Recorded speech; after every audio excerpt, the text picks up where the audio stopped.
नंतर डॅन्यूब प्रॉपर्टीमध्ये वाटतं करण आणि हे सगळेच होते.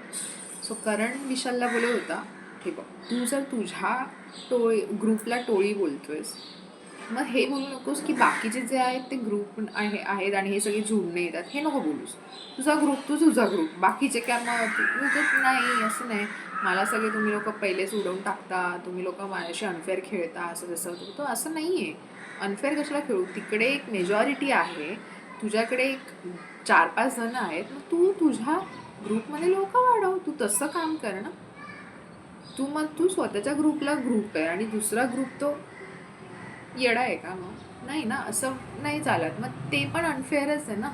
मग ते जो तो वरती मगाशी बोलवता टास्कमध्ये की हां तुम्ही लोक झुंडणे खेळता, अरे तो एक ग्रुप आहे त्यांचा, त्यांची मेजॉरिटी आहे, ते खेळणार. तुमचा हा डिसएडव्हान्टेज आहे की तुम्ही कमी लोक आहात, ते जास्त लोक आहेत, त्यांना ॲडव्हान्टेज जाणारच आहे जास्त. सो तुम्ही त्या प्रकारे खेळा आणि तुम्ही त्या ग्रुपला जसं जरा पॉझिटिव्ह करा ना. नेगेटिव्ह सगळं चाललं आहे, सो त्या हिशोबाने मग विचार करा. हे करण समजवत होतं त्याला, खूप चांगल्या प्रकारे समजवत होतं. मध्ये राकेश त्याने जे स्केच केलं होतं गणपती बाप्पाचं, खूप सुंदर स्केच बनवलं होतं. सो तिथे तो असं झोपलेला होता ते गणपती बाप्पाचं स्केच घेऊन, आणि तिथे आयुष असतो. सो सर मला बोलायचं, सर का बोलतोय पण तुम्हाला तेच नाही कळत आहे यार. ठीक आहे, तो इंडस्ट्रीमधले खूप आहेत सेलिब्रिटी, मोठे सेलिब्रिटी आहेत, सिनियर सेलिब्रिटी आहेत, बट सर कशाला? त्याने तर सांगितलं नाही आहे सर बोलायला, हा स्वतः बोलतोय, विच इज ओके, रिस्पेक्टफुली तो बोलतोय, ठीक आहे. पण मग त्या सरच्या नादात, जसं मी आधी पण बोलले ना, मला सरच्या नादात ना सगळा गेम खराब होतो यार, खूप गेम खराब होतो. आणि मग ते त्या रिस्पेक्टमुळे तुम्ही मग काही बोलू नाही शकत, मग तुम्ही असं आतमध्येच राहता. सो आयुषला हेच बोलले की अरे नको, तू तुझा गेम खेळ आणि एका प्लॅटफॉर्मवर तुम्ही सगळे सारखे आहात, ठीक आहे. तू त्यांना रिस्पेक्ट देतोस, शब्द वाचून म्हणजे मोजून मापून बोल. सर वगैरे ठीक आहे यार. राकेश जी बोल, राकेश दादा बोल, दादाही बोलू शकतो, सगळे दादा दादा बोलतात. तुझ्यापेक्षाही ज्युनियर आहेत की तिकडे सगळे, तेही पण दादा दादा बोलत आहेत. सो ठीक आहे. सो सर करणं नाही चांगलं वाटत येते. आणि तो नंतर सारखा सॉरी बोलत होता, म्हणजे त्यालाही ते हर्ट झालं ॲक्च्युली, की असं नव्हतं करायला हवं होतं, तो चुकला. पण ते आता गेम आहे यार, खेळा, मूव्ह ऑन करा यार. काय ते घेऊन बसले, नाही मला ह्याचं हर्ट झालं, त्याचं हर्ट झालं. अजून हा दुसराच हप्ता आहे, त्याच्यामध्ये त्यांनी हे लोक एवढं करतात, पुढे काय ठेवणार आहेत आय डोंट नो. जसं मी आधी बोलली तुम्हाला की दीपाली ताई गेमर आहे ती. बाहेर कोण उभं होतं? सोनाली, दीपाली आणि आय गेस आयुष होता, I guess, if I am not wrong. So ती बोलते, सोनाली बोलते, तुम्ही अनुश्रीला पाठवताय तर ती काय राकेशची तारीफ करणार आहे की वाव तुम्ही छान दिसतो. ती यार त्यांचं ऑब्व्हियसली 36चा आकडा चालू आहे. सो ती त्याला बोलवणार, ती बोलत होती की, ती जी बोलते ना सोनाली, खूप ॲप्ट, मी ते बोलते ना तुम्हाला, व्हॅलिड बोलते, इकडे नाही तिकडे नाही, जे आहे ते तोंडावर. आणि ती सोलो खेळते, त्यामुळे तिला तो एक प्लस पॉईंट आहे. आणि इव्हन तिला लास्ट वीकेंडला पण भाऊच्या धक्क्यावरती रितिशाने तिची तारीफ पण केली, आणि ती खेळते, जेन्युइनली खूप चांगलं खेळते. म्हणजे तिचं उगाच काड्या टाकणे नाही किंवा काय, ज्याचं चुकतं त्याला ती जाऊन तोंडावर बोलली. जसं दीपाली ताईला पण बोलली, तुम्ही गुड बुक्समध्ये खूप राहता राकेशच्या. ती बोलली अरे नाही, तिला ते लागलं, ती राहतीये गुड बुक्समध्ये, दिसतंय की उगाच वरवरचं वगैरे ना, ते कळून येते. सो जेन्युइन कनेक्शन नाही वाटत येतो की हां ठीक आहे, आपल्याच कॅटेगरीचं आहे, सेम नो. सो त्यामुळे तिचं ते चाललं आहे. असं तिला काय एवढा मोठा पडलेलं नाही आहे त्या राकेशचं अजिबातच, तिच्या बिहेवियरवर ना किंवा तिच्या बोलण्या चालण्यावर असं नाही वाटत. सो ती सोनाली जे बोलली ते बरोबरच बोलली. तर राधा गार्डनमध्ये कॅमेऱ्यासमोर तिचा आणि सागरदाचा एक छोटासा प्ले झाला, तो छान होता, एक क्यूट असं वाटलं. आणि असं ठीक आहे, म्हणजे ते केऑटिक वातावरणामध्ये थोडंसं एक फनी पण ॲटमॉस्फिअर हवं यार, थोडंसं आनंदकडे, जिकडे तिकडे चोहीकडे हवं काहीतरी. सो त्यांनी दोघांनी मस्त एक थोडासा फन केला तिकडे. आणि ही सागर जी ती त्याला मिमिक करत होती की बघावं तेव्हा हे करत असतो. काय आहे नक्की बिग बॉस? काय तुम्ही देता का तिकडे आतमध्ये तंबाखू वगैरे? मला नाही माहीत नक्की तो तंबाखू खातो की मशेरी खातो. कारण का तिने जसं हे केलं आणि नंतर तिने पलटी मारली, ती बसली आणि ती मशेरीचं ॲक्टिंग करायला लागली. सो माहीत नाही बिग बॉस देतात का आतमध्ये, कारण का एवढ्या वर्षात तर कधी ऐकलं नाही. स्मोकिंग झोन असतो, ठीक आहे, स्मोकवालं ते असतात की सिगरेटमधलं तंबाखू काढून चोळत बसतो. काहीच कळत नाही, कारण का त्या दिवशी बाथरूममध्ये पण तो असंच काहीतरी करत होता. आणि तिकडे काहीतरी चुन्याची डब्बी वगैरे होती. काय माहीत नाही नक्की काय आहे ते, तंबाखूच खातो की मशेरी खात असतो देव जाणे. की बिग बॉस काय आहे ते तुम्हीच सांगा आम्हाला. 24/7 चालू करा चॅनल, म्हणजे आम्हाला कळेल ॲटलिस्ट कोण काय करते, कोण काय कोणासाठी बोलते, कोण कसं बोलते. आणि तुम्ही एक नोटीस केलं का की तन्वी फुल अशी कायापालट झाली आहे तन्वीची पूर्णपणे.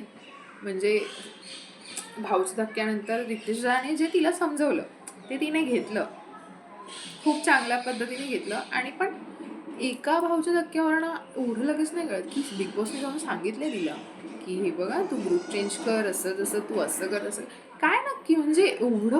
म्हणजे जर तिचं डोकं असेल तर हॅट्स ऑफ, तिचा गेम खूप चांगला चालू आहे. पण असं पुढे असं अचानक एकदम पूर्ण जो उलटा फेरा घेतलाय तिने, म्हणजे पूर्ण तो ग्रुपमधूनच ती बाहेर पडली. आणि ज्या मंडेपासून त्यांची दोघांची भांडणंच दाखवल्यात, म्हणजे रुचिता आणि त्या तन्वीची भांडणंच चालू आहेत. आणि आता ती विशालला पण ती कट ऑफ करते. सो समजत नाही नक्की काय चालू आहे. आणि तन्वीचा गेम हा कसा असा पलटी झाला लगेच. तिने जे घेतलं ते खूप, म्हणजे घेतलं तिने ते ती आचरणात पण आणते तिच्या गोष्टींमध्ये. आता ती बोलते पण आहे की दिव्या, ओंकार, आयुष आणि ती हे चौघांनी ग्रुप केलं पाहिजे. खरंच केलं पाहिजे. हे चौघं खूप म्हणजे चांगले पण दिसतील जर फ्रेंडशिप वगैरे जर त्यांची बॉन्डिंग चांगली झाली तर चांगले पण वाटतील त्या चौघं. सो येस, तन्वीचा गेम पण चांगला वाटतोय आता. म्हणजे उगाच जी ती पहिल्या हफ्त्यामध्ये जे होतं, सो आता तिची किरकिर नाही, ती स्पष्ट बोलते. आणि आता तिला गेम कळतोय की विशाल काय करतोय किंवा रुचिता काय करते. सो ते कळते आता, ती मुलींचा यूज करून जो विशाल करतोय, खेळ खेळतोय, सो ती ते पण बोलून दाखवते. सो येस, बघूया आता. भाऊच्या धक्क्यावरती पण आपल्याला कळेलच अजून रितेश. आता राकेशचं हे म्हणणं आहे की आता मी काय काम करणार नाही आहे, मी कुठल्या गोष्टीत लक्ष घालणार नाही आहे, मी ना तुमचं सेवा करणार आहे ना कुठलं काम असं नियमितपणे जे टास्क किंवा जे काय रूल्स आहेत ते रूल्स पण मी म्हणजे पाळणार नाही.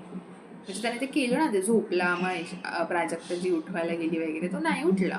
नंतर मग बिग बॉसने त्यांना कन्फेशन रूममध्ये वगैरे बोलवलं, ते एक झालं. त्यानंतर ही वॉज ऑल चिल, म्हणजे मी ठीक आहे, ओके.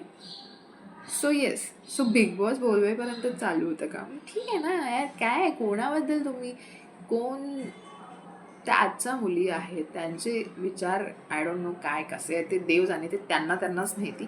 कशाला एवढ्याशा गोष्टी नाही, ते तुम्हाला मॅटरही करत नाही, तर त्यांचा विचार करून तुम्ही कशाला स्वतःला हार्म करताय आणि स्वतःचा गेम का खराब करताय.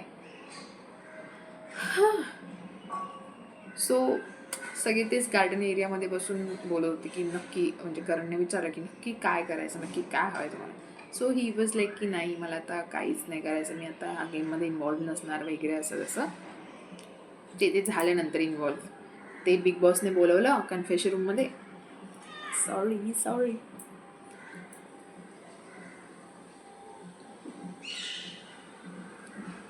बिग बॉसने बोलवलं कन्फेशन रूममध्ये आणि ही वॉज ऑल चिल. चांगला होऊन आला. काय इंजेक्शन दिलं का गोळी दिली काय नाही बिग बॉसने आतमध्ये. मी आज खूप फास्ट व्हिडिओ घेते, कारण का एडिटिंग हे ते पुन्हा मग तो एपिसोड येतो आजचा एपिसोड, मग ते काहीच बघायला भेटत नाही नीट. त्यामुळे मी खूप फटाफट व्हिडिओ शूट करते. आणि मला ॲक्च्युली त्याच दिवशी व्हिडिओ रेकॉर्ड करायचे असतात, पण नाही जमत आहे, सॉरी. बघूया आता पुढच्या दिवसांमध्ये जर मला त्याच वेळेस व्हिडिओ अपलोड करता आली तर मी ते करेन. जसं जमतं तसं मी करते. त्यामुळे माझे 2 एपिसोड पण लास्ट स्किप झाले. सो आता मला माहीत नाही. सॉरी, कोणतरी आठवण काढते माझी का बाई.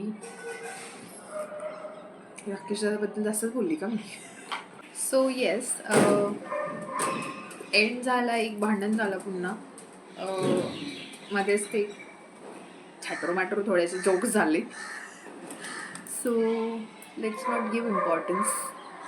म्हणजे छोटेफार की प्रभू म्हणे की अरे तुझा आयटम म्हणजे आयटम नाही बोलत, गर्लफ्रेंड्स बोलतात, गर्लफ्रेंड्स. तो असं काही असे जोक्स चालू होते बाहेर बसून जेवताना. नंतर नेक्स्ट डे सगळ्या मुली आहेत ज्या अनुश्री किचनमध्ये होती, राधा, रुचिता वगैरे ह्या गार्डनमध्ये रेडी होत होत्या.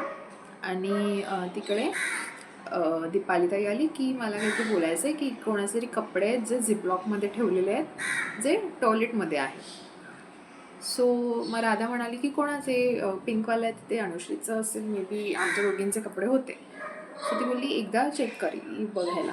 सो ती आतमध्ये जाते दीपालीताई आणि जे थांबून मी बाहेरच घेऊन येते, बाहेरच घेऊन येते करून ती झिपलॉकची पिशवी पूर्ण बाहेरच घेऊन येते.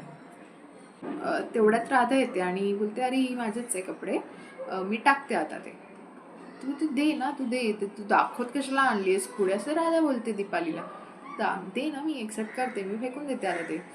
नाही पण हे तुम्हाला कळतच नाही का, मग हे असं तसं त्यांचं थोडं वाचावाची झाली. त्यात मग अनुश्री आली की ते राधाने नेऊन ते टाकलं, त्याचं काहीतरी केलं तिने, डिस्पोज केलं पण ते. आणि तिथे अनुश्री तिकडनं किचनमधून मग ह्यांना काय त्यांना काय लागलं का, टोचला का ते कपडे, असं जसं बाथरूम इकडे तिथे आंघोळ करा, बाथरूम इकडे तिथे आंघोळ करा, तिकडे काय टोचाला त्या कपडा काय तुमच्याकडे चालत आले का, असं असं काहीतरी झालं. आणि त्याच्यामध्ये सागरदा आणि अनुश्रीचं वाजलं. सागरदा वाजलं की ही कोण आहे, हे लोक कसे बोलत आहेत असं जसं त्याला पण ते हर्ट झालं. म्हणजे कशाला, म्हणजे एवढ्या शुल्लक गोष्टी करणं तुम्ही भांडताय वगैरे कपड्यांवरनं.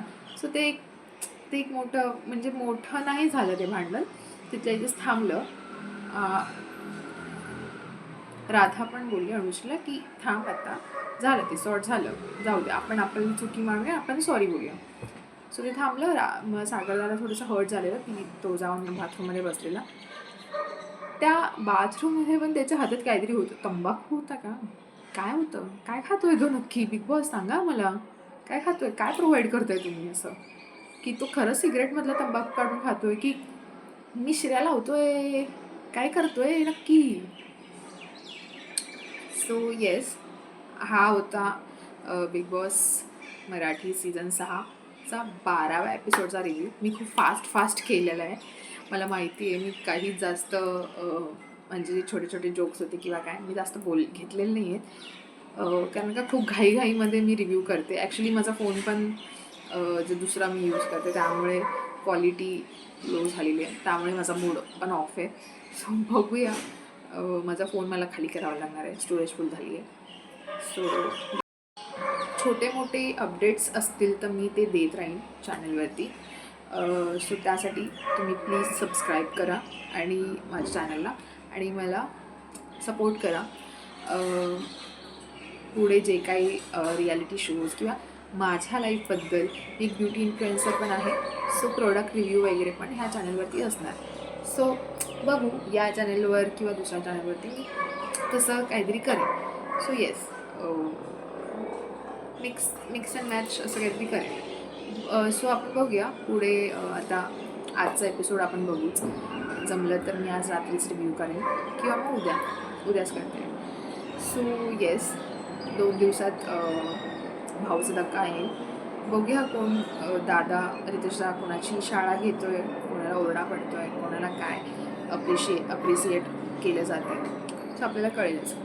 So stay tune. मला तुमचे व्ह्यूज पण कॉमेंट सेक्शनमध्ये सांगा, आणि मी यामध्ये माझ्या व्हिडिओजमध्ये अजून तुम्हाला काय काय बघायला आवडेल तेही मला मेन्शन करा. सो भेटू आपण पुढच्या व्हिडिओमध्ये.